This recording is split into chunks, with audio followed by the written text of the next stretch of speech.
It's Wednesday, so let's chat. I'm Kanan Chandran, the publisher of StormAsia.com, and this is our regular series of discussions on topical issues, the Wednesday web chat, or the web chat. This session brings together people who are experts in their field or with a lot of experience in their field who are willing to share their knowledge with us based on the topic that we have decided for the week, as well as from your questions that you may pose on the Q&A, as well as the chat for our platforms on this webinar. So I think what's happening today with the COVID and with everything else that's going on, the world's going through a lot of change. But still people want to own their dream home, don't they? They still want to have a roof over their heads. And though the majority of the population in Singapore live in public housing, that hasn't stopped them becoming millionaires, which is a bit strange for 99-year lease properties. You have roughly about 70 people selling their properties for about $1 million each year. So that's quite amazing. But last year was a strange kind of a year with COVID, and the spillover effects are being felt now as well, and will probably continue to do so for a while. So while it's worked in strange ways in the industry, it could have repercussions down the line. So property affects, I think it affects all segments of society. What will the younger generation afford? What will the existing owners do about ongoing payments if they've lost a job, for instance? And what should retirees do with their property? So today we have amongst our panelists three people with different experiences, which I think will make for a very nice combination of insights. We've got Jennifer Chia, who's a partner of TSMP Law Corporation. She's a veteran in corporate transactional work and specializing in banking and finance and corporate real estate. Welcome, Jennifer. Hello, hi everyone. We've also got Swee Yong, the CEO of International Property Advisor. He's a lecturer and author of 5 books on the property market, with a 6th, which is behind him. The Future of Real Estate, What's Next After New Tech and COVID-19. That's coming out shortly. Welcome, Swee Yong. Thank you, Kanan. And we've got Vina, author and blogger of, and her blog site is Property Soul Blog. Her books offer practical advice for home buyers based on her experience of building up a property portfolio. Welcome, Vina. Welcome, everybody, to this session. And I think I would like to ask all of you, how has COVID and the job uncertainty and the whole market been affected for you guys? I mean, how has it affected buyers and sellers and their sentiment towards the property market? Has it changed much?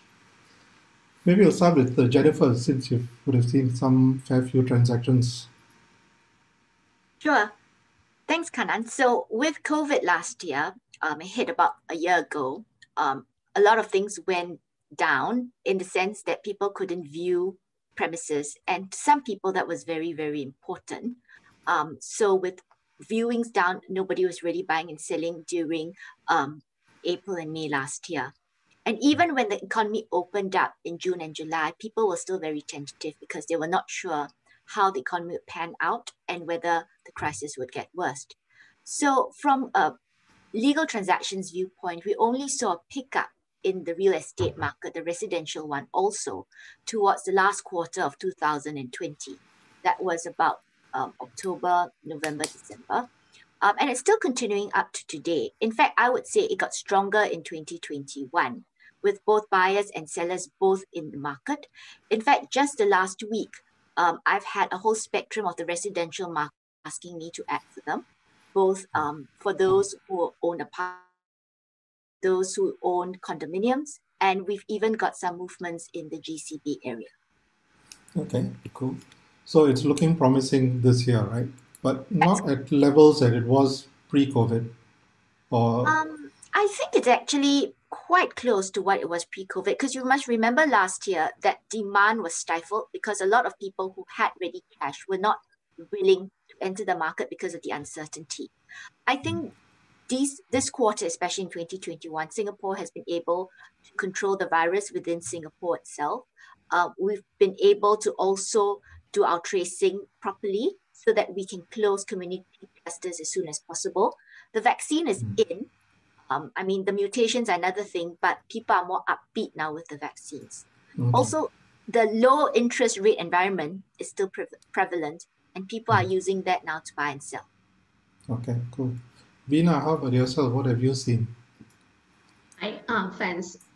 I think it is naive to believe that the COVID-19 has little impact on the Singapore property market.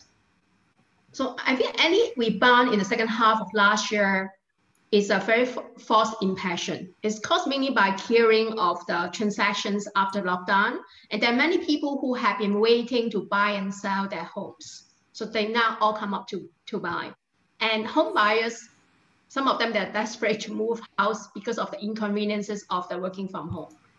And our government has done a very good job to spend billions on job support scheme and different relief measures to save jobs and a lot of SMEs and industries. That's why the bankruptcies and the bank repossessions are also saved, mainly by the bank's loan repayment deferrals. The MAS said by last August, banks have approved about 36,000 applications to defer payment of property loans until the end of last year. So the deferred payment is actually around $29 billion. Today, Straits Times, there's an article saying that for commercial and industrial properties, government has given out 900 million rental reliefs and another 1.8 billion of dollars in property tax rebates. So it is something like a scenario that you have a teacher that think that the whole class is not ready for exams yet. So you defer the exam for 6 months, and then you go out and tell the school and the principal that, hey, you know, my class is doing very well. Nobody failed in exams. But you can defer another 6 months, another 6 months. But at the end of the day, you still need them to go for exams, you know, and that's when the result is will be seen. So I think the teacher is correct to say that there's nobody failed in exam because basically nobody failed, right? But they also defer it, you know, that it's not the reality at all. And the property market is undergoing what I see in the face of a dead cat bounce. So in 2021, we would, and a few years that follow, we will see the actual picture coming out. So we'll see the problems like oversupply in the markets that will slowly show its symptoms, because this problem has been there even before COVID-19. Okay, so when it's time for exam, how do you think they'll fare? It depends on how ready are the students. If you haven't studied and you're not up to par and you've been lazy all the while, you are going to fail, right? So there will be people who are fully prepared and people who are not prepared. It depends, but you cannot have everybody not fail if there's no exam at all, right? So it's going to be similar to what it was before, because I think people's mentality won't change, right? Quite likely. Swee Yong, you've got a book coming out on this whole subject. What are your findings? What are your thoughts? For me, last year, of course, my business volume went down because I've been focusing on recommending my investors to take advantage of the growing Japanese residential as well as but because of the restrictions in travel, then I have got to slow down that part of my work. I am still very optimistic that when the world goes into recovery, the Japanese real estate market will lead the way, because in terms of for their hotel price per key, in terms of their high-end luxury products, the dollar per square foot, Tokyo is still very attractive. Osaka too. So once the travel restrictions are lifted, you know where to find me in the 125 million population in Japan. For Singapore market, I have been cooking this book since my last book was published in 2017. I have been dragging my feet a little bit, but I've added a lot to the research and the data, and I'm most concerned about what is the demographics trend in Singapore for the next 10 years.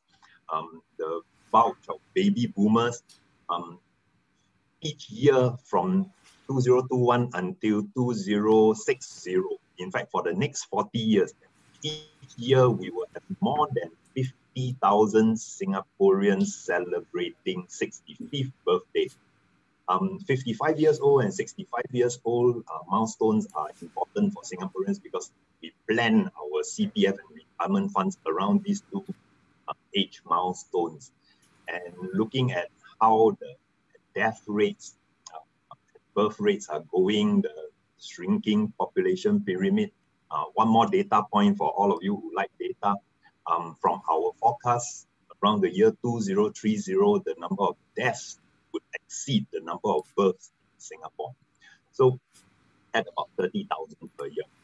So with this type of irreversible, aging is irreversible, no matter what SK2 says, right?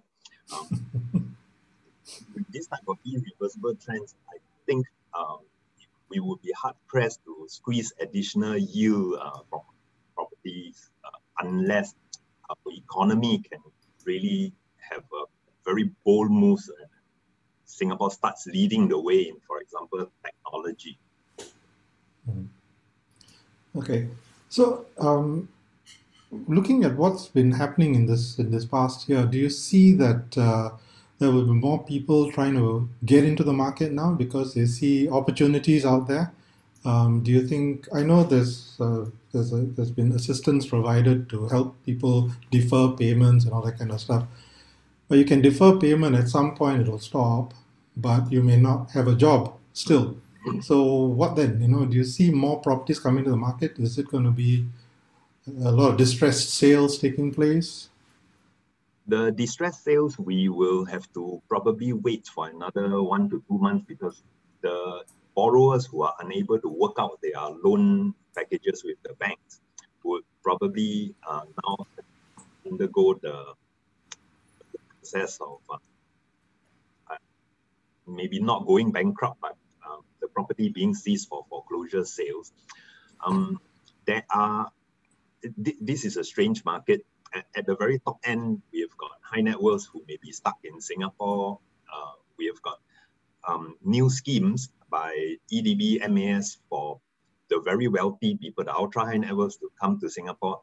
We are trying to persuade them to set up their family offices here to manage their money. So at the very top end, yes, there's interest from these rich families. At the very bottom end, we also have people stuck in Singapore. For example, the Malaysian workers, say advertising executives, say IT, software, service support people who are stuck here. So they are, instead of going back every day, they are now renting a place. And so that's pushed up demand, not just of rentals, but in fact, then it has pushed up the valuation of the HDB flats. On another hand, you just looking at a very big number of Sentosa Cove, most of the transactions in the last 2 to 3 years continue to be transactions where sellers are willing to take major losses on selling the Sentosa Cove. On the mainland, we've got a couple of examples as well. Wouldn't name them. And so this market is, while we are saying that the market is hot, on another hand, there are people who are trying to exit with losses. But transaction-wise, certainly, I think over the next 2 to 3 months, we should be seeing some transactions from people who are eager to get out. And we are also seeing people who have held back and have accumulated more bonuses and cash now and ready to get into the market because the whole year last year sidelines. So if, like the Sentosa Cove examples that you just cited, if they have the money, why are they selling it at a loss. Why do you think that is so? For the ultra rich, if you are worth 300 to 500 mil, losing 2 million to walk away and then reinvesting that money into Tesla shares might make you back the 2 million loss that you have taken in Sentosa Cove. Are you saying then that they view the Singapore market as something maybe to hold back on and maybe revisit down the line? There are better things out there? That's possible because for a foreigner who sold his investment here, getting back into residential investment would be another 20% of stamp duties, which meaning that if they were to sell now, it means that they're unlikely to get back in until our stamp duty regime is changed. Jennifer, are you seeing much of this taking place with the transactions that you're handling? Yes, actually, Swee Yong, that's very interesting. You spoke about Sentosa Cove. In fact, quite a number of the transactions that I handled last year was Sentosa Cove, and a lot of it is very attractive to people from the PRC. They especially see Sentosa Cove with different eyes from the current sellers. I think when Sentosa Cove came out about 10 years ago, it was very attractive. It sounded like a waterfront living, etc., etc. It's kind of lost that shine. And some of these people, Sentosa Cove was anyway, for the very high net worth individuals, Sentosa Cove was their second home. They all have a first home on Singapore Island, a GCB likely around the Botanic Gardens. And now with the economy as it is a bit unstable, Sentosa Cove being the investment property, like Swee Yong says, they're happy and willing to let it go just at a loss of 2 million, but at least they have cash in hand to reinvest into something that may be more attractive. And then of course you have the Chinese buyers coming in. And once you attract one person in, it's something like a community there. And then they'll call their friends. And that's why I think Sentosa Cove, in the last year especially, has been very attractive to PRC nationals. Now, that said also, it's very interesting, Kanan, you spoke about distress sales. And I must tell you, in the last 6 months, I've not actually handled many distress sales, which you would normally have dealt with in the Asian financial crisis of 1997, 1998, in 2008 after the Lehman crisis. Because in those cases, the government didn't prop up the economy at all and let free economic forces flow. So as you know, there are rental rebates, there are loan deferments. Importantly, the GSS scheme is still in place and people still have jobs. And I think companies are also not ready to retrench because they're taking the GSS support. Now, that ends on the 31st of March, unless of course it is extended. But I think there's only so much the government can prop up the economy because we've dipped a lot into our reserves already. So like Swee Yong says, wait 1 or 2 more months and then let the economy be free flow and let the economy correct itself properly. And I think that's where you'll then see again distress sales coming back. So it's sort of like an akan datang situation. It's going to come for sure. That's what we feel. I mean, that's what we real estate practitioners feel because there's still money propping up the real estate market in Singapore. And we're just waiting for when there's no more money coming in. Okay. Vina, you've dabbled in the market, you've built a portfolio. Would you consider this a good time to get into the space? If I were a property agent, I would tell you anytime is a good time to buy. But if you are somebody like me who is a property investor, that I have to pay additional buyer stamp duties and I'm bound by seller stamp duty now. And when I buy a property in the market, I can't even get a decent or positive net return, yet I cannot find any tenant or is past to get a very low rental. Why am I buying? And another thing is that even if I buy now and if prices plunge in the near future and the government finally relax the buying restrictions, I don't get to enjoy it. So I would have a very high opportunity cost. I tend to agree with Swee Yong that the rental market is good in the HDB market right now. It's either whole flat rent out or even renting out rooms or on a short-term lease, month-by-month cases. But for the condo owners that I know, they are having a very bad time because of the number of foreigners that are leaving, especially for the high-end market. So I've been researching on the high-end market right now, on the condo market, and I see that kind of rental that that owners are asking, I really want to move in because it's really have never been so affordable before. So the owners are asking for dirt cheap prices to rent out their high-end properties right now. Yet it has been listed in the property portals for very long, and there's no taker at all. So you can imagine kind of thing the landlords of those luxury properties what they're suffering now, because the vacancy rates for private residential properties right now is 7%. But for the CCR, the core central region, is 11%. Can you imagine that you have 100 CCR properties, 11% of them are vacant, and that's only counting for those units that you don't have PUB bills. If I have utility bills, you don't count me as vacant at all, even though I have no tenant to stay there. So you remember the last financial crisis, global financial crisis in 2009, Q3, and the vacancy rate is only 6%. Now we're 7 to 11%. That is very high. So if I can't get the tenants, why am I subsidizing the tenant to stay there? That means the tenant's rent may not be able to cover my maintenance fee, my mortgage, my property tax. So if I keep subsidizing a tenant to stay there, what's the point? What's the point of keeping my properties right now, you see? So I might have as well sell it or don't buy it. But then it's going to be a challenge trying to find a willing buyer at the price that you want, right? I cannot open the floodgate for foreigners to come in. Even if the government open the floodgate, is there any high-end jobs, like good quality jobs for foreigners to come in? I don't think so.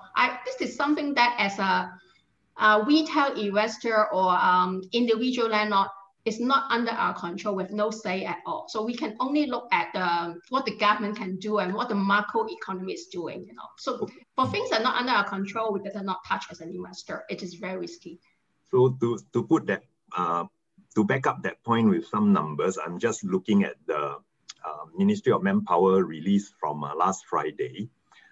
It is the whole year of last year, we had non-resident employment declined by 16% or 181,000. So 181,000 jobs for pass holders lost is actually quite big, and that actually should have shrunk the rental market quite a lot. But of course, many of these 181,500 are also people who live in dormitories, or some of them may be the people with S-Pass or WP who are traveling between Singapore and Malaysia. On the Singapore employment fund, that part is what I'm more concerned about. For the whole year, Singaporean resident employment grew by 9,000 jobs. In fact, it's the fourth quarter, we increased by 43,000. So these numbers are interesting to me. Local employment growth means more money into Singapore households' bank accounts, which should be good. But the breakdown of that 43,000 resident jobs, because I walk around buildings doing survey every other day, I'm wondering how many of these 43,000 jobs are the social distancing ambassadors and the people checking temperature and checking your mobile phone screens as you enter buildings. So without that breakdown, I don't know how many of these 43,000 jobs in the fourth quarter last year are long-term jobs, are jobs with careers, or they are merely just for the interim stopgap COVID special measures. So I think all these, there's a lot of data out there, and I think sometimes one of the main challenges is trying to figure out what the mainstream media is saying and what it really means. It keeps saying everything is going up, everything is looking fine, but then when you talk to other people, it's not quite the case. What do you guys feel are the real sentiment out there in terms of whether or not people are comfortable with the property they're in, or whether they want to actually get a new property, or they're just very concerned and just don't want to get into that space at all? I think the developers, they are stuck too, because the developers cannot tell people that they had difficulties clearing the unsold units in the new projects launched a long time ago.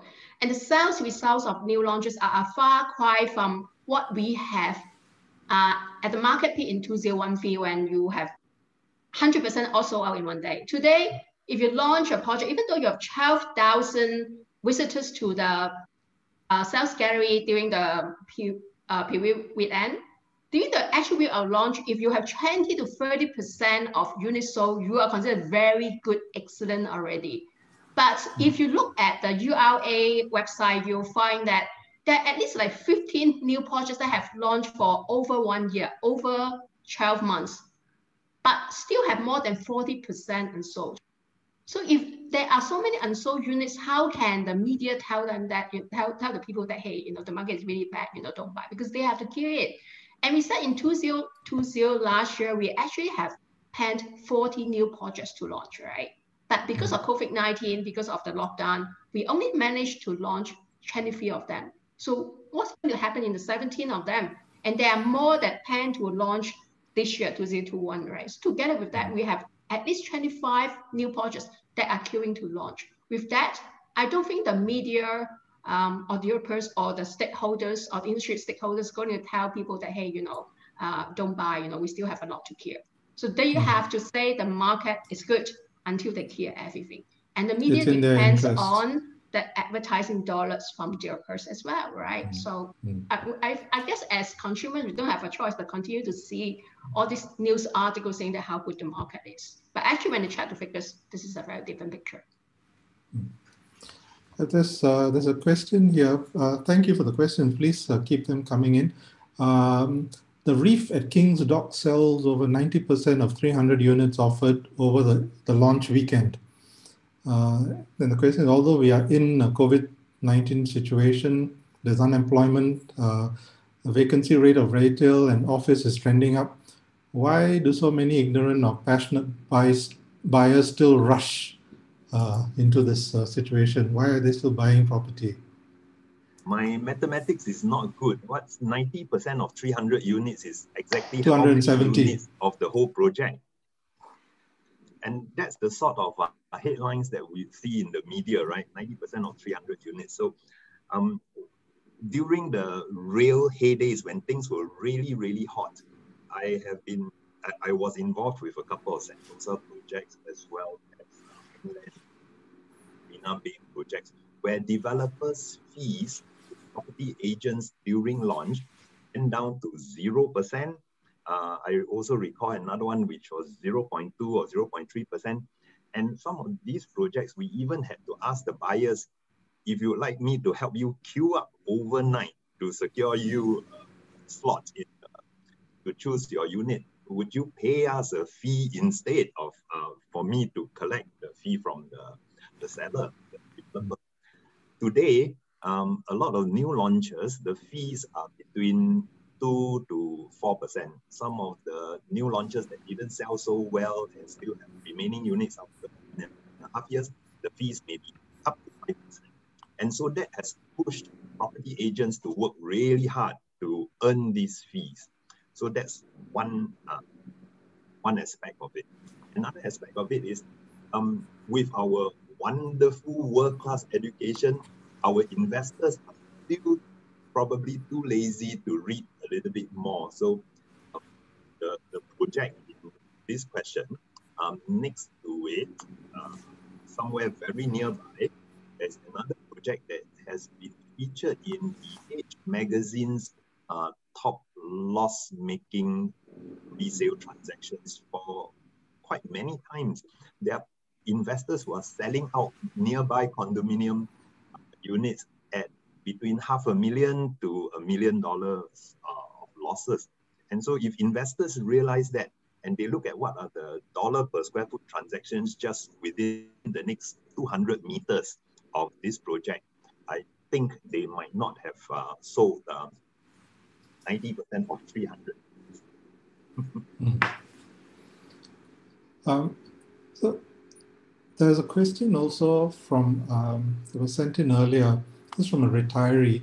Bulk of the CPF was used to pay for a 99-year condo, 99-year lease condo. It's now 25 years and it's fully paid up. The condo is rented out and the CPF monthly payout will come later this year, but the amount is small due to the low retirement sum. Is it better to sell the condo even at break-even price? Hopefully she can get even that. or should she hang on? I think if you have fully paid up for your property, congratulations, because you are not under the pressure of no tenant or rental very low or competing with other newly TOP projects. So I don't see the point why you have to like dump it in the market unless you can find a really very good price and so you can sell it at a very big profit. So I think fully paid up is very safe. Me buying when you buy a property now at this point of time, because of uncertainties, I had pay as much cash as possible to lower your risk because you don't know what will be happening in the future. Yeah. But unless your family owns a hospital, for retirement, if you have got a property as an investment and you are retired, but health is always an uncertainty, the rising cost of healthcare is a certainty. And a property is actually not a passive investment, even if it is fully paid up. Every month there are expenses.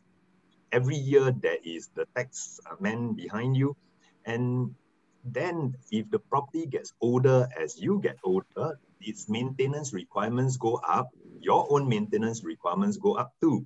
So we have got to also consider what sort of lifestyle do you want to lead in your retirement. So maybe even selling at a small lot, but then having that cash in the bank account might make you sleep much better every day.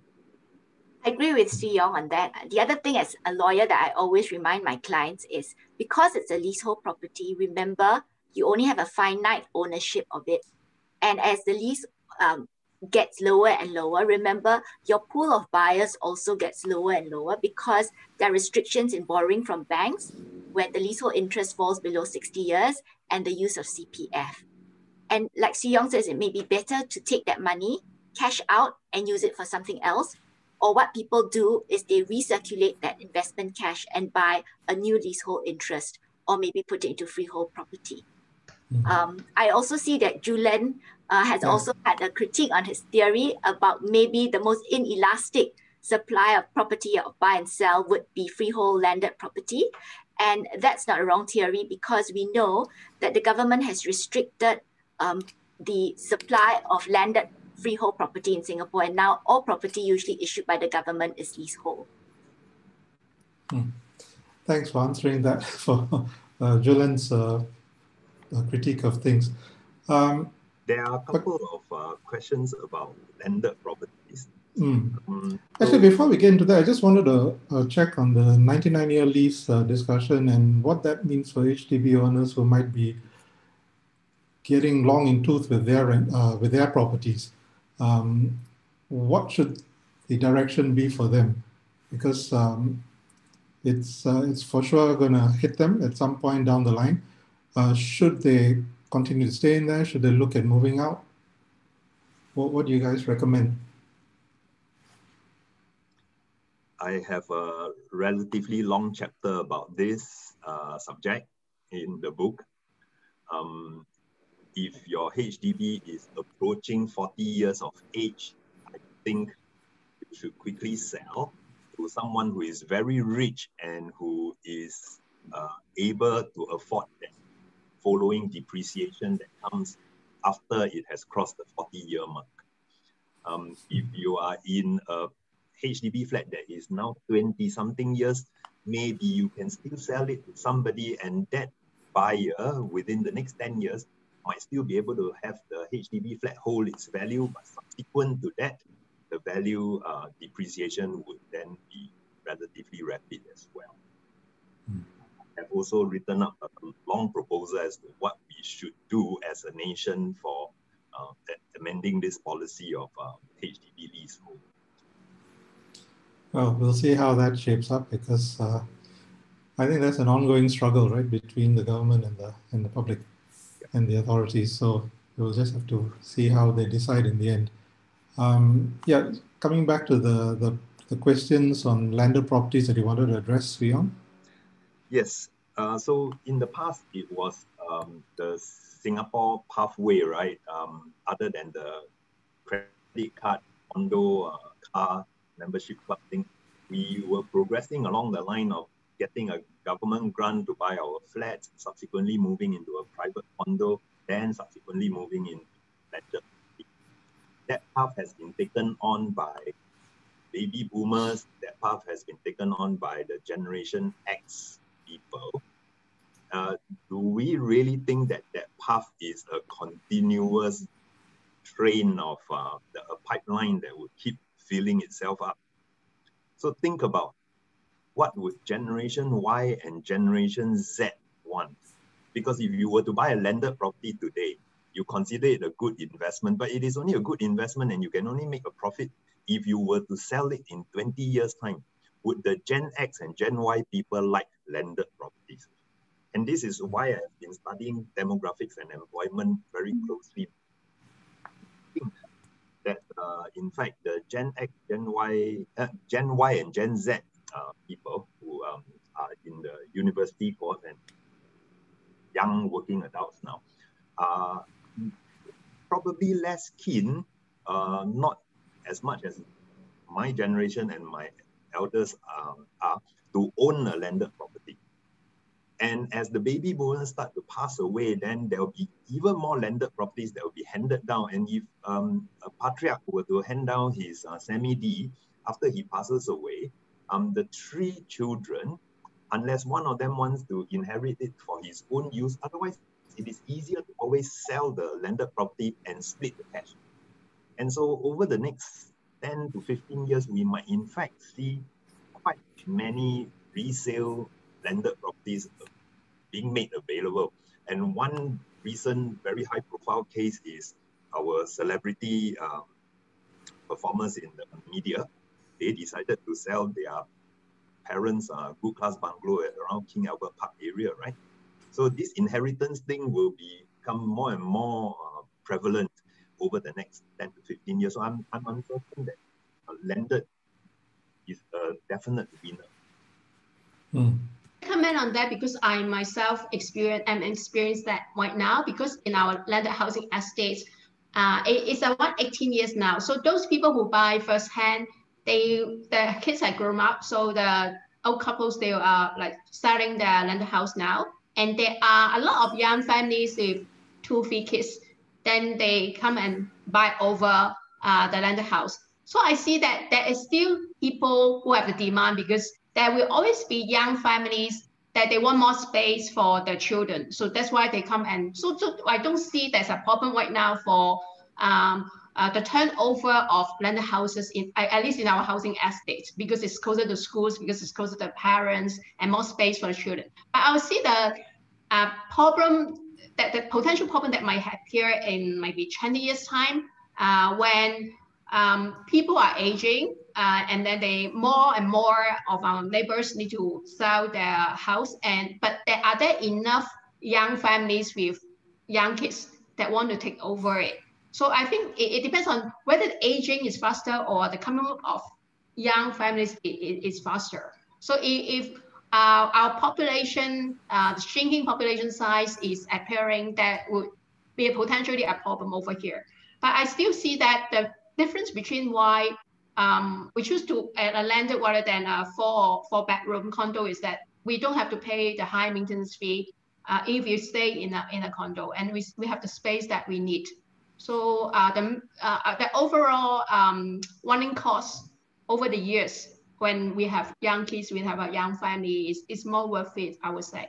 But if you say, I want to do it as an investment, I want to perceive that there's a appreciation of value, nobody can tell, you see, because the population growth, the patterns, the trends are not under our control. We can only guess what will happen and predict what will happen, but what will actually happen, it depends on the government policy, it depends on the culture of our next generation, whether they want to have family, whether they want to have kids. When your roof starts to leak, you will start to appreciate that you are paying maintenance fees in a condo. My condos, maybe because last time they are quite some years already, so I also have the leaking problem, so it's the same thing. No, because when you live in a landed house and your roof starts to leak, tracing the leak itself and finally then finding the cause of the leak and patching it is not you need only that waterproof expensive, it is tedious. Yeah. But it's also a function of the sinking fund, right? How's the condo sinking fund, and whether it's able to do a lot of the maintenance work that might come up with an aging structure? Yeah, but at least the condo management is taking care of it. And if you don't buy the top floor in a condo, you are unlikely to have that problem. But you are paying for that anyway. Yeah. So, all this said, and with so many changes taking place, do you think, what is the perspective of the Singapore property market? I think if you're stuck here, then this is a market that you have to look at with all the rules and regulations that are in place.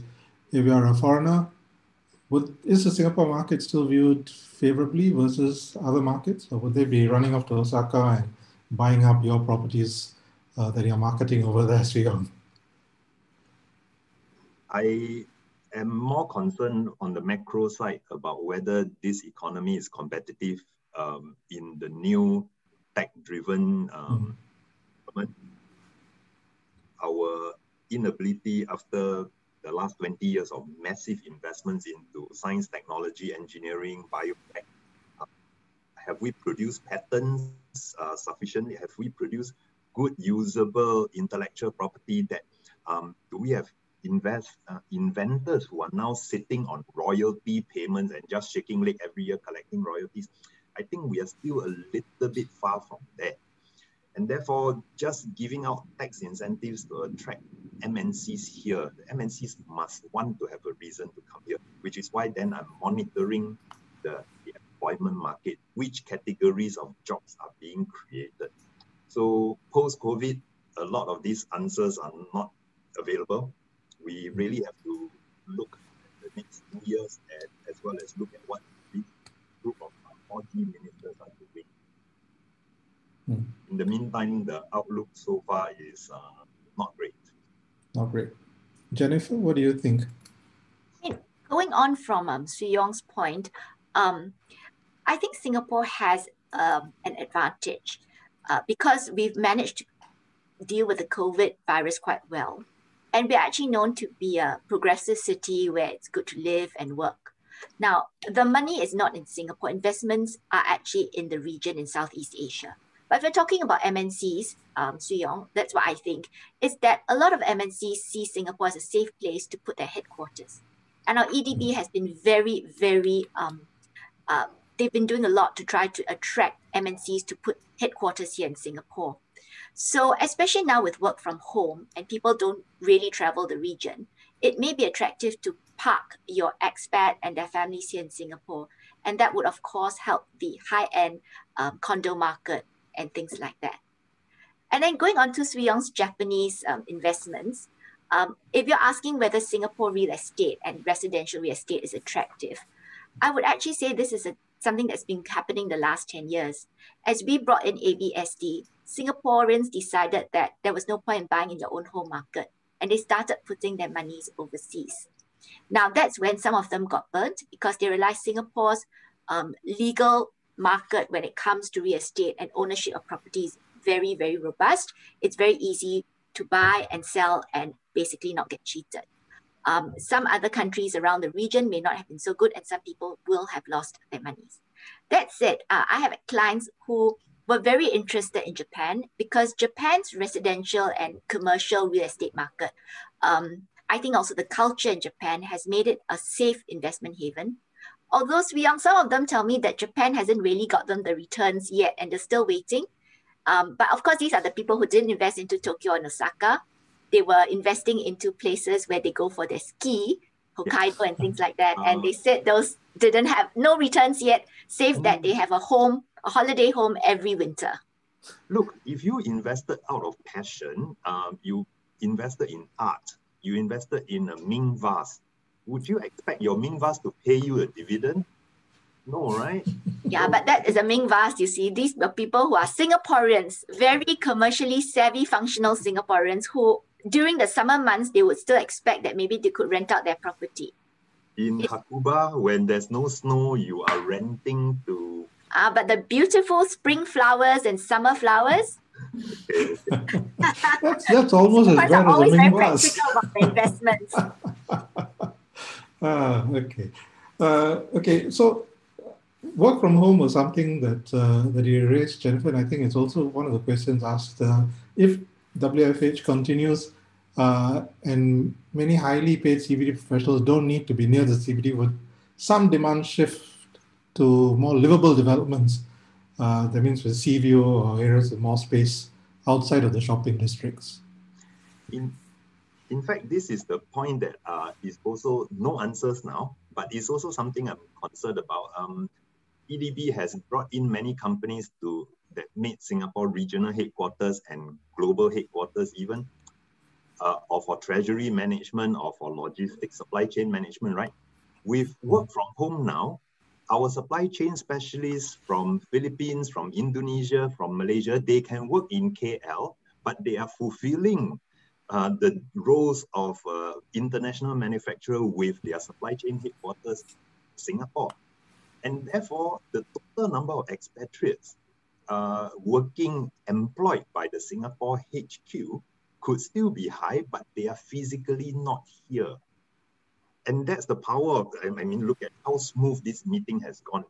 2 years ago, this Zoom meeting might have 1 or 2 more quotes other than my upside down image. 2 years ago, it might not have been so smooth. And today we can actually carry out, I'm sure Jennifer has done contractual work through Zoom with her clients. I think technology has enabled a lot of things. It's also made this session fly by. We are on the 1:30 mark, which is the end of the session. I'd like to thank Swee Yong, Vina, and Jennifer for their inputs and to the audience for a lot of questions. There are still many questions out there. We should do another session maybe down the line. I think the property will always be an ongoing issue that we need to discuss.